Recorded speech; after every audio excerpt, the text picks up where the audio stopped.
pandemia, né? Ótimo. E a gente hoje, o tema do programa de Tudo Um Pouco tem um pouco com a relação do que aconteceu no final de semana, e as pessoas ficaram até preocupadas com relação à lotação dos leitos de UTI. E aí o tema do programa de hoje, a nossa enquete do dia, é se o ouvinte acredita que o tratamento precoce ameniza os sintomas e se a pessoa pegar a Covid-19. Isso após uma declaração do prefeito Luiz Eduardo Falcão, em que disse que após a ocupação das UTIs, a prefeitura irá oferecer tratamento precoce como opção.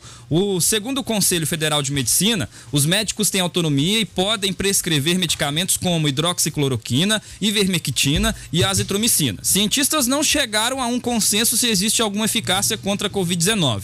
Esses 3 medicamentos que ficaram famosos demais da conta faltaram nas farmácias, e se não combate a Covid, é o que as pessoas têm falado aí no coletivo e nas rodas de conversa, pelo menos vermifugado todo mundo vai ficar, porque muita gente acabou tomando a ivermectina. E aí eu pergunto ao Hermano Caixeta: Hermano, é válida essa consideração do prefeito de Patos de Minas oferecer um tratamento precoce, mesmo não tendo uma aprovação e um consenso entre os cientistas? Olá, Matheus, boa noite. Bem, ontem eu fiz uma declaração nas redes sociais, inclusive em termos até bastante enfáticos para salientar essa questão. A gente já vai para quase 10 meses de pandemia, já estamos alcançando aí mais de 220 mil mortos no Brasil. Estamos chegando no pior momento da pandemia, principalmente aqui em Patos. A gente está com quase 100% das UTIs lotadas. E essa situação toda, né? Eu acho que a própria fadiga de tanto tempo nessa situação de estresse da pandemia que todo mundo está passando, e junto com com essa ressuscitada de argumento em torno de um tratamento precoce que já existe sim consenso de que não é eficiente, realmente me deixou, vamos dizer assim, mexeu comigo e com a minha situação emocional, assim, de pensar que depois de tanta gente que já perdeu a vida nessa pandemia, depois a gente ter vivido um lockdown, depois a gente ter vivido os episódios de Manaus de faltar oxigênio, as pessoas morrerem asfixiadas dentro de hospitais, isso realmente me assustou bastante.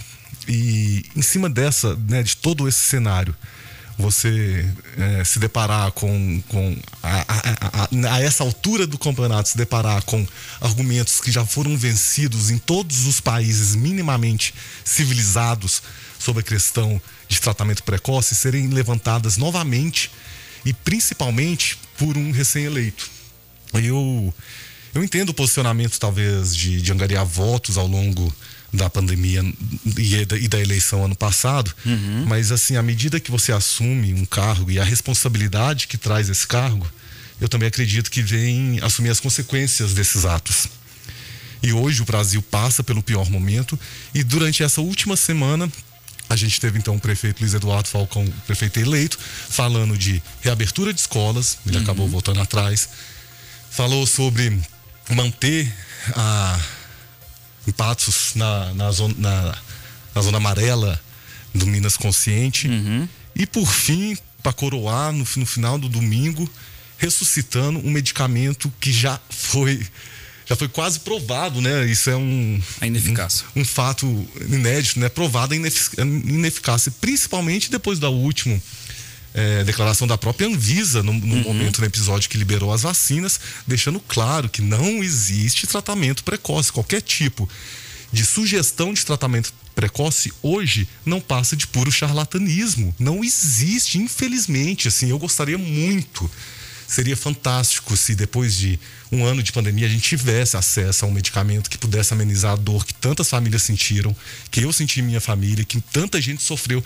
Seria ótimo, e eu gostaria muito que nossos cientistas cheguem a esse medicamento. Mas ele ainda não existe, e ele só, depois de um ano, ainda só está no debate exclusivamente pela politização em torno de um remédio. Eu não sou contra um remédio, eu não tem por que eu ser contra um remédio. Eu sou contra exatamente o uso político de um remédio que começou no meio do ano passado, com o antigo presidente dos Estados Unidos, Donald Trump, que começou a indicar esse suposto tratamento precoce. E como aparentemente o nosso governo federal seguia toda e qualquer indicação do governo americano, em que se encampou essa ideia aqui no Brasil e começou a se disseminar dentro daquela estratégia, né, que parece que uma mentira dita milhares de vezes acaba se tornando uma verdade ou acaba comprometendo o debate, um debate que deveria, pelas vidas das pessoas, estar sendo muito mais produtivo e muito mais coeso, muito mais pautado em estudos, nos cientistas, na OMS, aqueles que realmente dedicaram as suas vidas à pesquisa nessas áreas, e não pessoas, mesmo médicos que não são pesquisadores, que se aventuram por irresponsabilidade em campos de pesquisa que eles não fazem parte. Então a gente tem as organizações de saúde internacional. Hoje o Conselho Federal de Medicina ainda continua passando, a meu ver, por essa vergonha de manter a possibilidade de utilização desse medicamento, enquanto que todas as sociedades de infectologia do mundo e nacional condenam a sua utilização como, de alguma forma, um tratamento precoce. Inclusive, mais recentemente, o próprio ministro da Saúde, general Pazuello, falou que ele não fala de tratamento precoce, ele falou de diagnóstico precoce, alguma coisa assim, e o próprio presidente Bolsonaro apagou as fotos icônicas, as publicações, que eu não acredito que existiram, mas fotos que ele oferecia cloroquina para ema. Exatamente, para uma ema, cara, sabe? É isso, sabe? Isso foi, eu acho que mexendo com a gente ao longo de tanto tempo, um desrespeito à vida das pessoas, às condições que tantas pessoas que tomaram cloroquina achando que poderiam estar melhorando sua condição de vida e estão indo para UTI, estão precisando de oxigênio e estão morrendo, sabe? É inadmissível hoje eu olhar na minha cidade um prefeito teoricamente jovem que deveria ser aberto ao conhecimento, ao corpo técnico, encampar uma luta que já a essa altura do campeonato já matou muita gente e já deu muita esperança pra gente, uma esperança infelizmente falsa.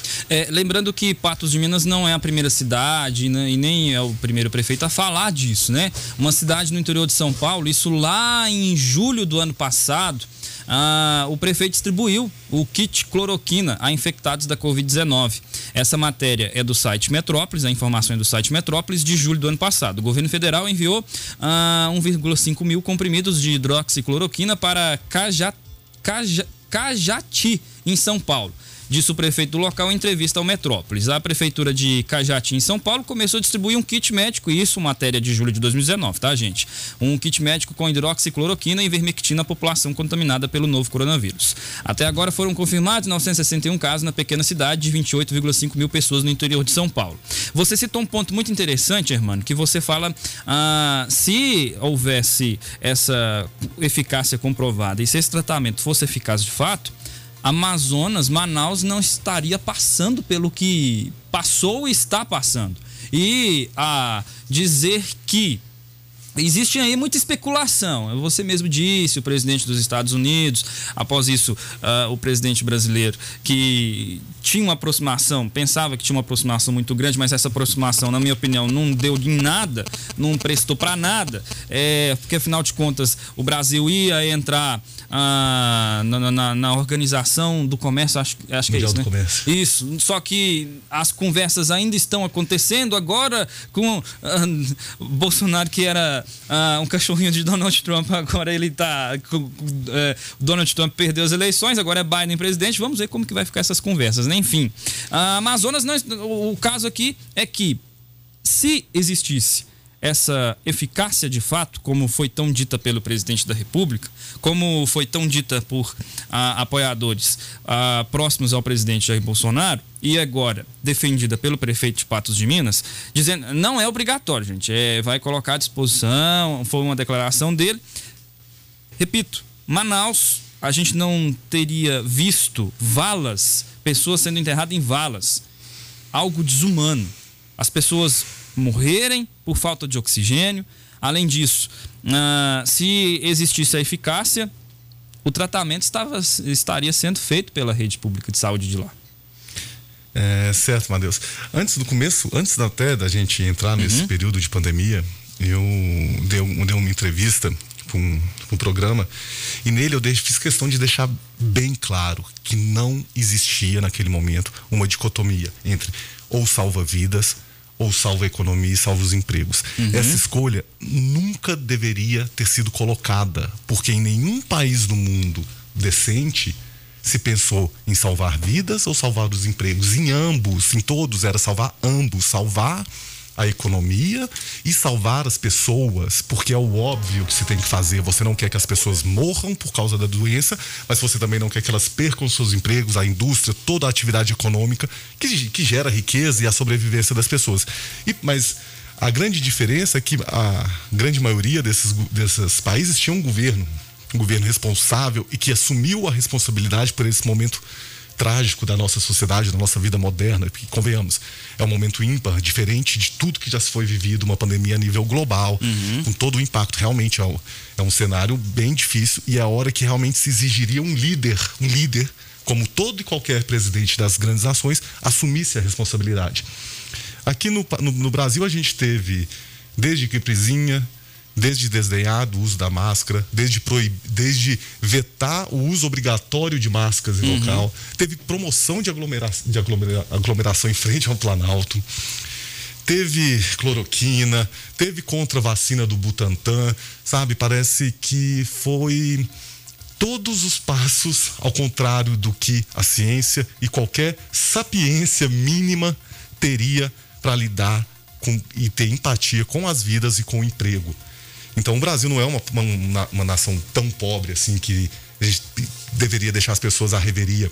A gente teve e tem capacidade de oferecer, por exemplo, o auxílio emergencial que foi ofertado e também oferecer linhas de crédito, principalmente para o pequeno comerciante, para o micro comerciante, esse que não tem acesso a juros dos bancos subsidiados, que não tem capital de giro, que não tem forma de lastrear ou de dar garantia para conseguir empréstimo. Esses grandes número de pessoas desse comércio, esses pequenos comerciantes, é que deveriam ser ajudados. E por isso, manter as pessoas a salvo e manter as atividades econômicas funcionando. Como todos os países fizeram, ajudando as pessoas a ficarem dentro de casa e ajudando as empresas a não fechar. Mas no Brasil a gente aparentemente preferiu essa dicotomia. E na tentativa de escolher entre salvar as vidas e salvar as pessoas, aparentemente a gente estamos deixando as pessoas morrerem sem oxigênio e sem atendimento nessa situação catastrófica. E também estamos perdendo nossas empresas. Aqui falando de economia, o Brasil o real é a moeda que mais desvalorizou ano passado. O país está com 14 milhões de desempregados, sabe? A gente teve uma recessão de 4% no ano passado, que talvez, nas melhores projeções atuais, a gente consegue resgatar e crescer 4% esse ano e sair zerado. Então,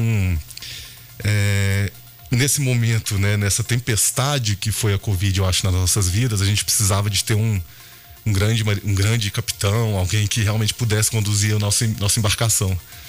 Mas parece que o capitão não quis assumir a responsabilidade, culpa até hoje o STF por se utilizando aqui bem claro de fake news assim, na raiz, falando que o STF impediu o presidente de agir, sendo que na verdade o STF apenas impediu que o presidente flexibilizasse as normas de distanciamento, simples isso. Então o governo federal tem todas as suas competências e obrigações, mas se utiliza dessa retórica que está matando gente, porque o presidente não tem responsabilidade, todo mundo deveria estar tomando cloroquina.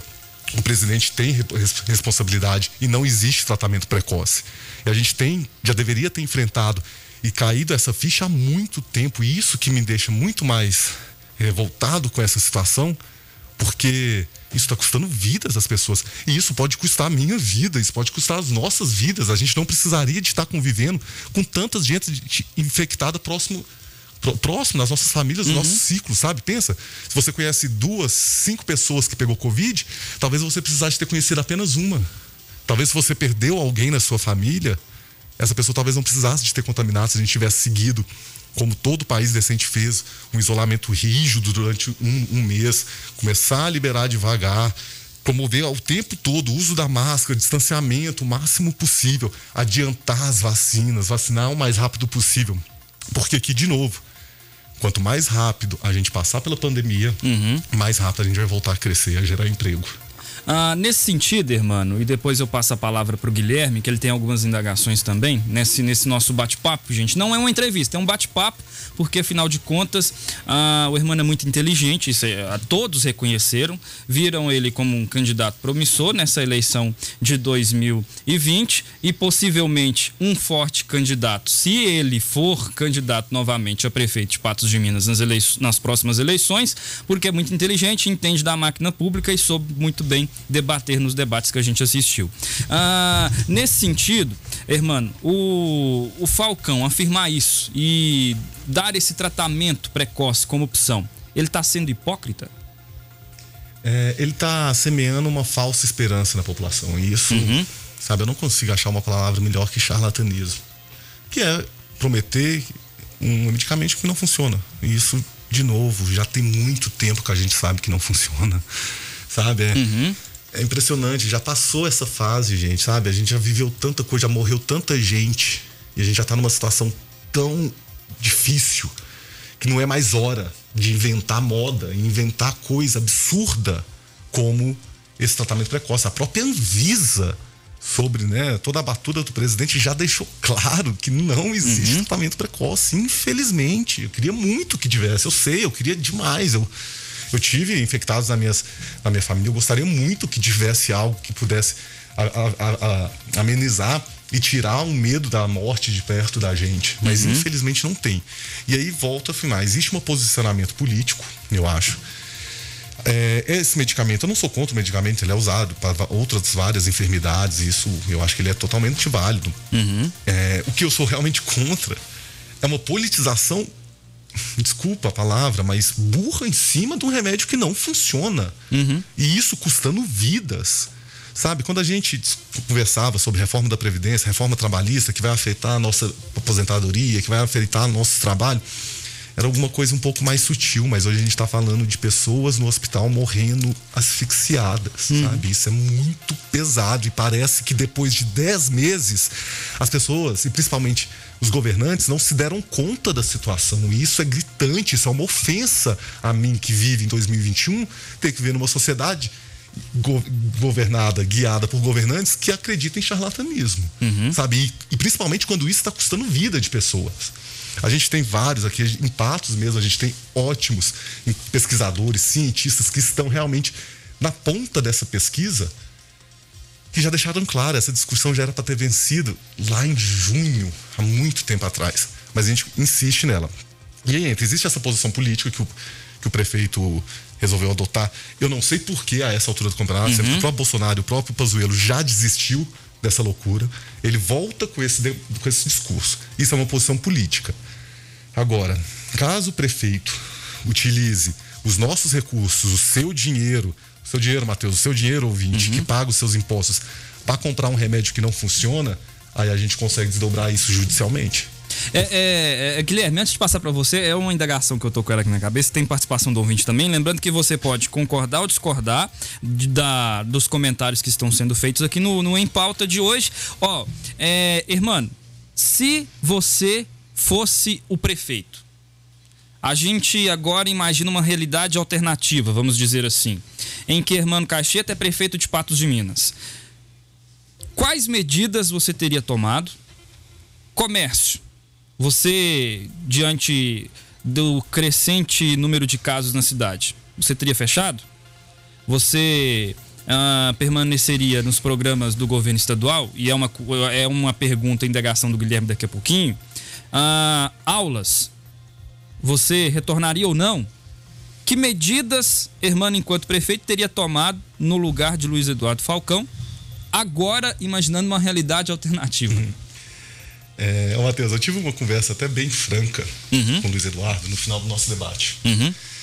Naquela altura, assim, a gente já imaginava as projeções de que ele tinha boas chances de vencer o pleito. E eu falei para ele, Luiz Eduardo, nós, como uma nova geração de políticos, que se pretende políticos, a gente tem uma responsabilidade muito grande de mesmo sendo de partidos e de ideologias diferentes, fazer uma política realmente de nova geração, efetiva, construtiva, propositiva. E falei para ele, você tem chance de ganhar e você vai assumir uma responsabilidade muito grande, principalmente no cenário que a gente vive, de crise econômica, de crise financeira e econômica e de crise sanitária. Toda a minha campanha, toda a minha proposta sempre foi fazer políticas públicas, governar junto com a ciência. Eu sou economista e eu não mais do que ninguém, mas na minha área de política econômica, geração de emprego e renda, eu sei exatamente o que deve ser feito porque eu tenho a ciência ao meu lado, porque eu tenho 8 anos, na verdade 10 anos estudando economia, 8 anos estudando política econômica especificamente, para saber quais os instrumentos a gente pode usar aqui na cidade para gerar emprego e renda.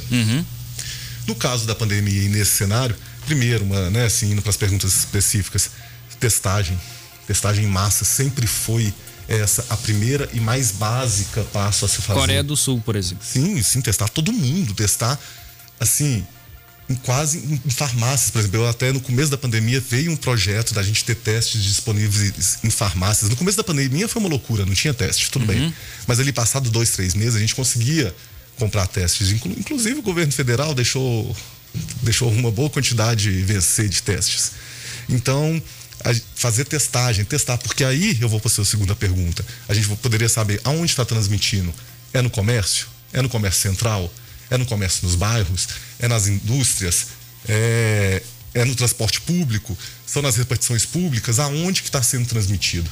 Se a gente testasse em massa mesmo, assim, muito, para a gente saber exatamente como o vírus estava comportando. Porque aí a gente poderia saber aonde vamos fechar, sabe? Aonde a gente tem que, caso os casos continuarem aumentando e progredindo, onde a gente vai aumentar as regras de distanciamento, aonde a gente vai aumentar os protocolos, tendo informação de como o vírus está circulando. Hoje a gente não sabe se a nova cepa de Manaus já está circulando entre a gente, que pode estar mais contagiosa e mais perigosa, porque a gente não testa. E por que não testa? Não é só questão financeira. Isso foi no começo da pandemia. Era caro e não tinha.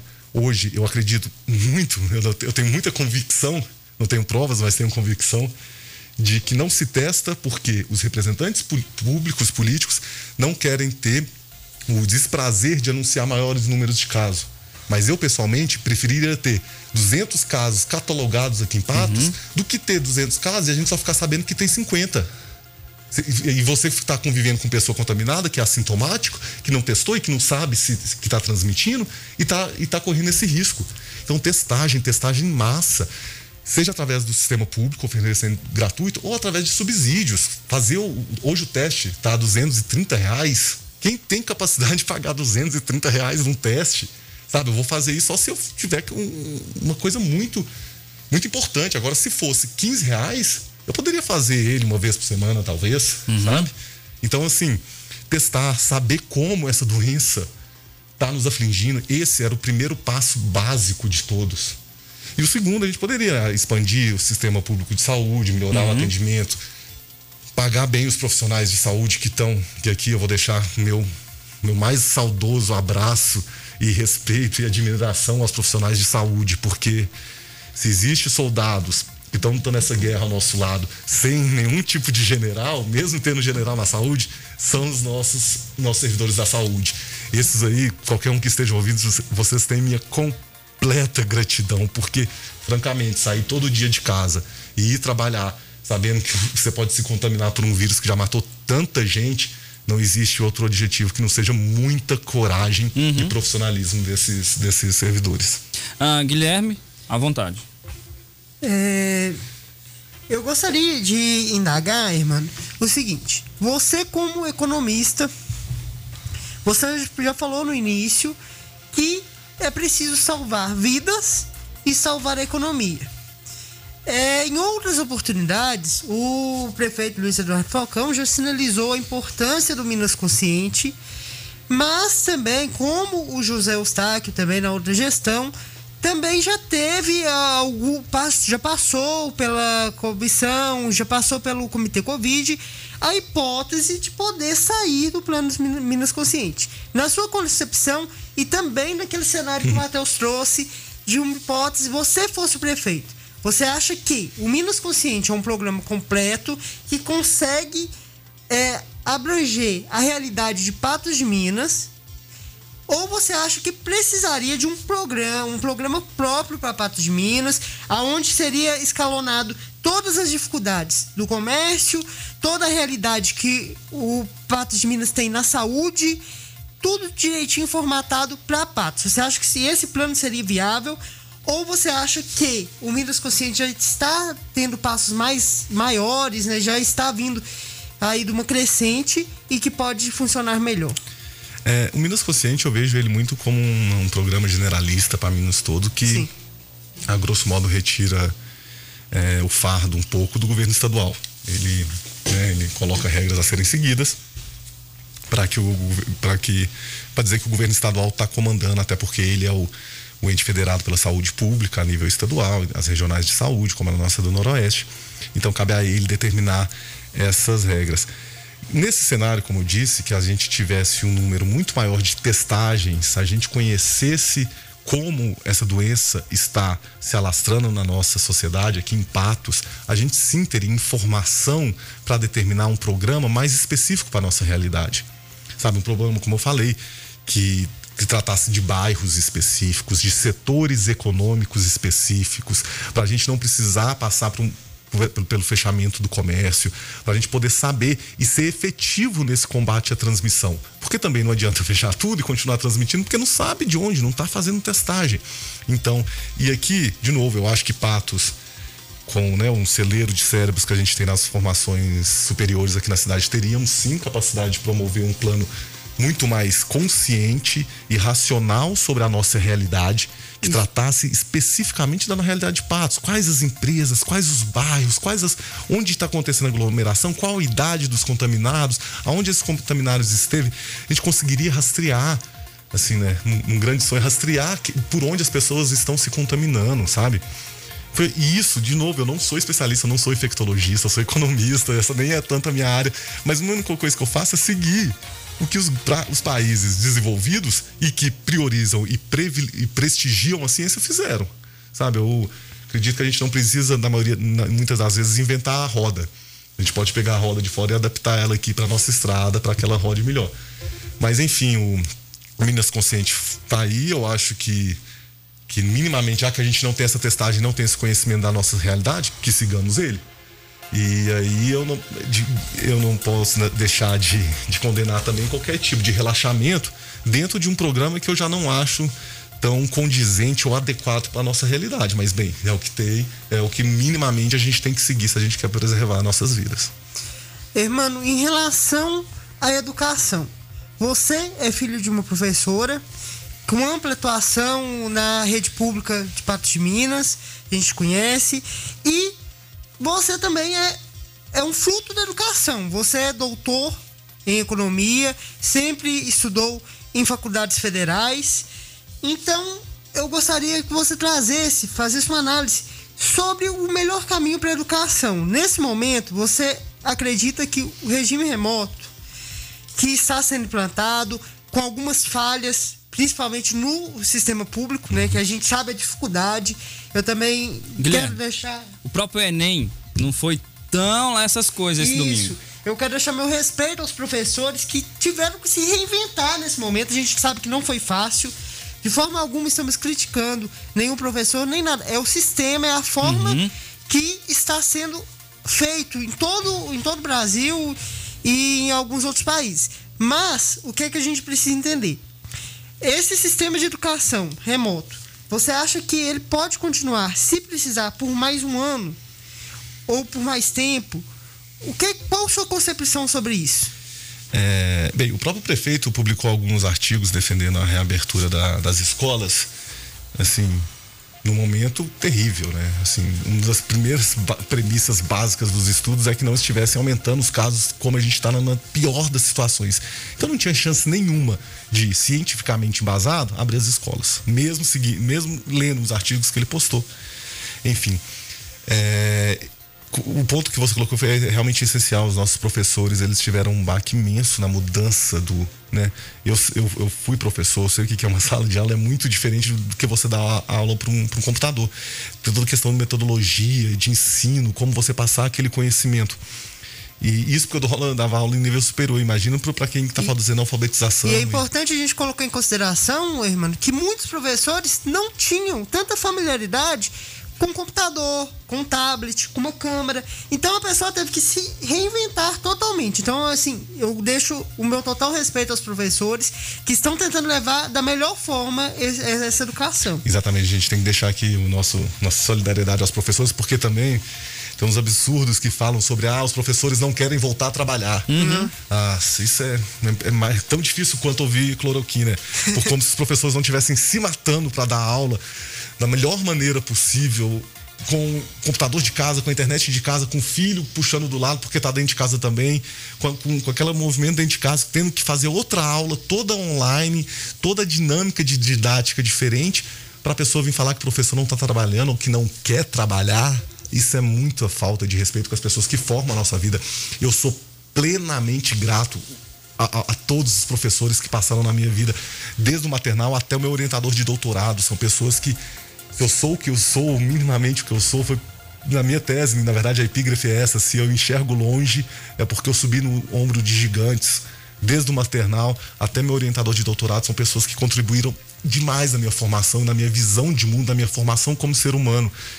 E é aquela história que falam, né, que só o imperador japonês só não precisa de fazer reverência para os professores, né, porque eles ensinam todo mundo.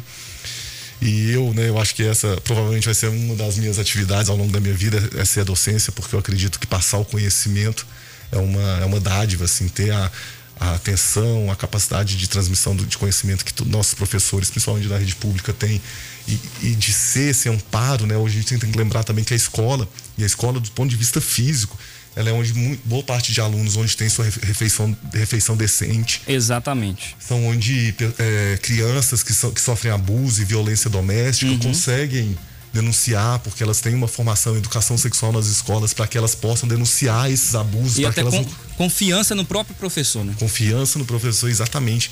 E esses professores que estão trabalhando há tanto tempo, eu acredito que eu, por exemplo, gostaria muito de voltar para a sala de aula, é ótimo, eu gostaria, mas não tem condição, não tem situação para isso. Se a gente tivesse pelo menos avançado a vacinação, se a gente já tivesse vacinado todos da saúde, estivesse começando a vacinar a segurança e a educação, quem sabe agora em março a gente já não estaria voltando. Mas infelizmente o nosso governo federal não fez questão nenhuma da vacina, e a gente está pagando por isso e vai continuar pagando por isso enquanto a população não se revoltar com essa situação, seja de charlatanismo com remédios que não funcionam, seja também com esse atraso na vacinação, que, de novo, não é trivialidade, são vida das pessoas, e isso é muito importante, a gente está sempre com ciência disso. Agora, a volta às aulas, eu acho que aí sim o prefeito, junto com a secretária de Educação, inclusive que ele manteve a secretária de Educação, após falar mal durante a campanha do nível do IDEB da cidade, ele manteve a secretária de Educação. Tudo bem, eu gosto, na verdade, eu deixar minha secretária de Educação, que eu acho que ela faz um ótimo trabalho. A gente tem que se preparar para saber como que esses alunos aprenderam durante esse último ano, sabe? O que eles realmente conseguiram aprender? Vai ser necessário aula de reforço? Vai ser necessário de contraturno, sabe? De ter, então, um reforço no contraturno, fazer uma avaliação diagnóstica para saber aquele aluno do primeiro ano, da segunda série, da terceira série, o que eles aprenderam, o que eles não aprenderam. Sabe? Fazer esse tipo de avaliação é essencial para a gente retomar esse ano letivo. E seria uma avaliação individual, né, irmão? Porque a gente sabe que cada aluno tem uma facilidade, tem pontos de aprendizagens mais fortes, mais baixos, e para cada área. Então teria que ser uma avaliação individual. Alunos numa mesma turma, em um regime remoto, vão evoluir de formas diferentes. E ainda tem questão de cada aluno ter uma condição de infraestrutura em casa melhor. Isso, né? Claro. Tem aluno que mal tem internet, que tem que assistir aula online pelo celular do pai. Tem outros que tem um quarto com um ambiente de estudo adequado, que conseguem ter uma absorção maior. Claro. Então, assim, acesso a livros. Sim, pois é. Claro que para os alunos da rede privada, normalmente eles têm maior acesso a essa infraestrutura para fazerem o ensino à distância, inclusive como os filhos do nosso prefeito, né, que estudam em escola particular. Eu acredito que eles têm infraestrutura adequada para voltar às aulas, como gostaria no começo da semana o Luiz Eduardo. Mas a grande maioria dos nossos alunos não tem a condição de vida desses. Eles moram ou talvez com mais irmãos, com primos, com avós, todo mundo dentro de casa, pandemia. toda essa situação. Então a gente tem que ter, de novo, empatia com o próximo, entender que não é todo mundo que tem tantas condições, seja de dar uma educação particular para os seus filhos, seja de financiar uma campanha de 300 mil reais, que não tem essa capacidade toda, né? E que precisam que também fazem parte da sociedade, que são pagadores de impostos e têm seu direito. Inclusive, bem peculiar ao longo da intenção de abertura da escola, que o próprio prefeito falava que era importante abrir para os estudantes voltarem a ter maior absorção do conhecimento e permitiu a volta das escolas particulares antes das públicas, um tratamento de zero equidade, falando então que, né, no próprio argumento de que é melhor para o aprendizado dos alunos voltarem à aula presencial e permitindo ou não garantindo que a escola pública acompanhe a escola privada. Então, que tipo de privilégio tão gritante é esse que os alunos de escola particular vão ter e voltar à aula presencial, que os alunos públicos que são governados pelo Luiz Eduardo não vão ter? Quem pode pagar a escola vai voltar antes, vai ter uma educação melhor do que os nossos alunos da rede pública, que não vão poder voltar, que vão ter que esperar 1 ou 2 meses para voltar para o ensino presencial. Isso, o ensino presencial é tão importante. Os alunos da rede privada vão ter esse privilégio em cima do nosso aluno da rede pública. E essa não é a equidade que a nossa Constituição foi construída. Não é assim não é assim, principalmente, que o prefeito, que é o administrador da educação pública, deveria se portar. No mínimo, um tratamento de equidade entre a esfera particular e a esfera pública. Mas nesse caso também entra a questão de infraestrutura, né, irmão?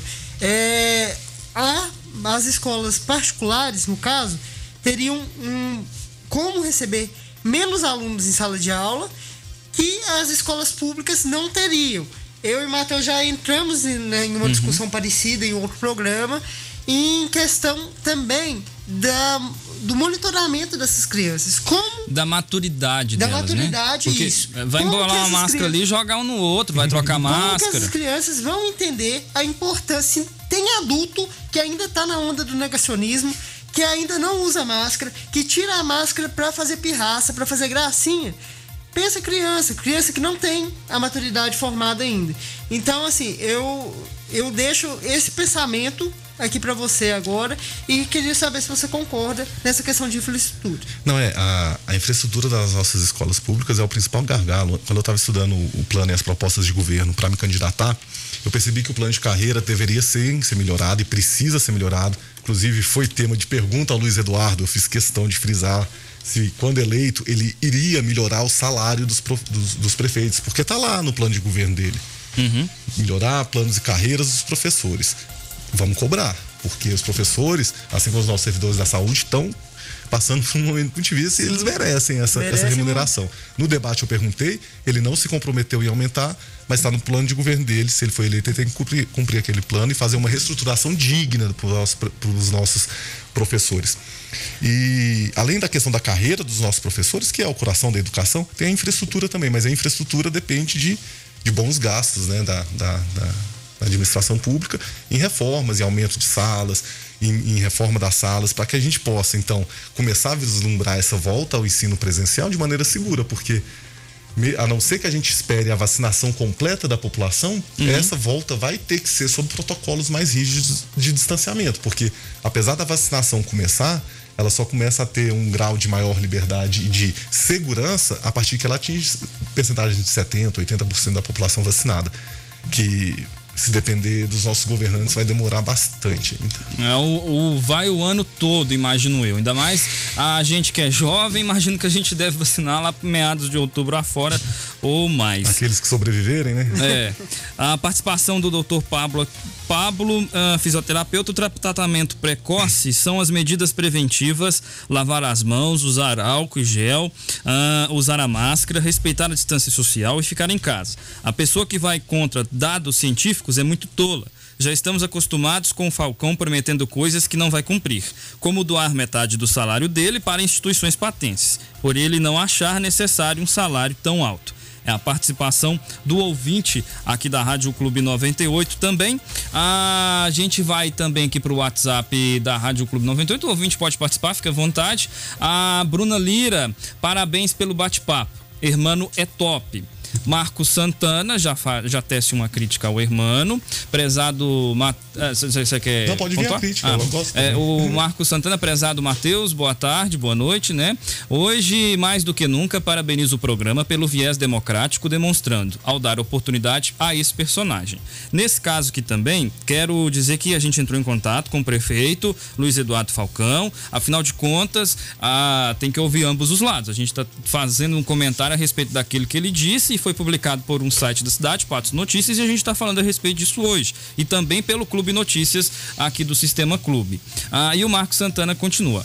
Ficamos conhecendo um pouco o Hermano, o suficiente para descartá-lo definitivamente do radar político local. É a participação do Marcos Santana, que o ouvinte pode tanto concordar quanto discordar dos comentários que são feitos aqui no programa. Na nossa live do Facebook, a gente está ao vivo por lá também, a participação do Ricardo Barreto. Professores lutaram muito, faltou o investimento do governo de Minas, recursos que diminuíram a evasão e incentivariam os próprios estudantes a permanecerem estudando. Exatamente. Recursos esses que deveriam chegar aos professores. Falcão poderia dar o exemplo e ser referência, investir na educação, deixar aquela conversa de sempre e realmente investir naquilo que diminuiria tantos problemas sociais, dar um futuro melhor a essa população que tanto necessita de apoio. Qual foi o que fez esse comentário? Foi o...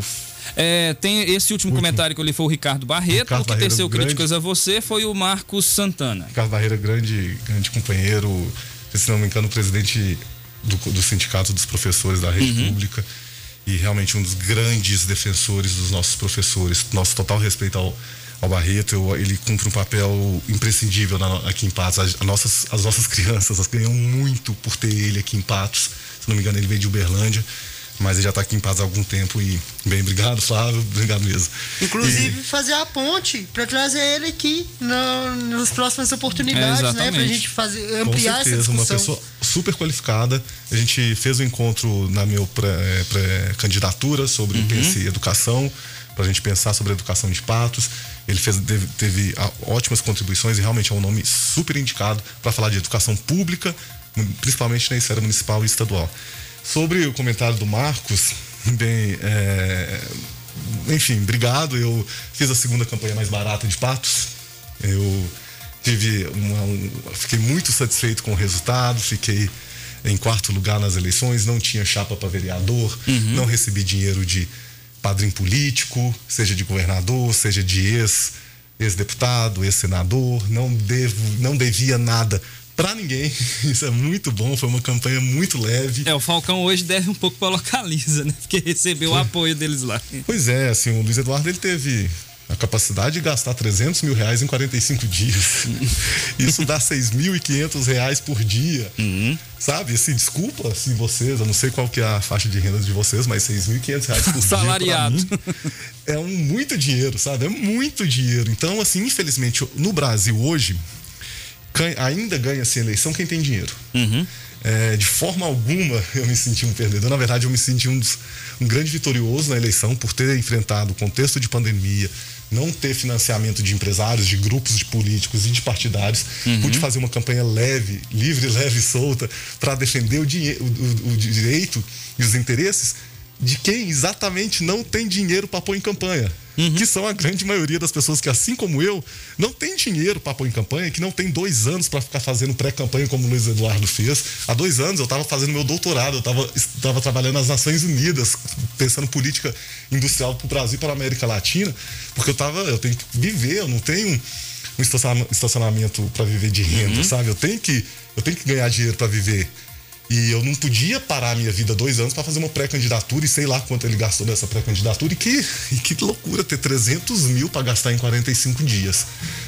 Recebi fundo partidário, acho que sempre gostam de comentar isso, tenho muito orgulho disso. É graças ao fundo eleitoral que a gente tem capacidade de pessoas normais como eu, que dedicaram a vida toda a estudar economia para poder fazer alguma coisa sensata com a ciência, para fazer alguma coisa fundamentada.